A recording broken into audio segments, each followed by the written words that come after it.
बोधकथा प्रसंगाचे भान ठेवावे. एका सरोवरात कुबुग्रीव नावाचे कासव राहत होते.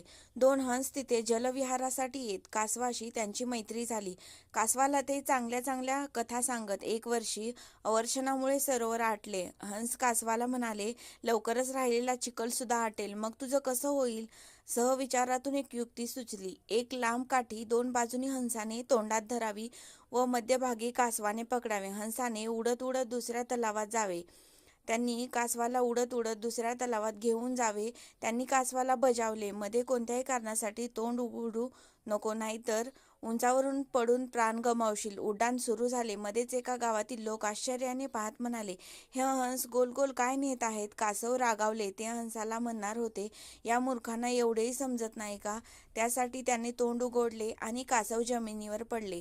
तात्पर्य: समाजात वागत असताना आपल्याला प्रत्येक वेळी प्रसंगाचे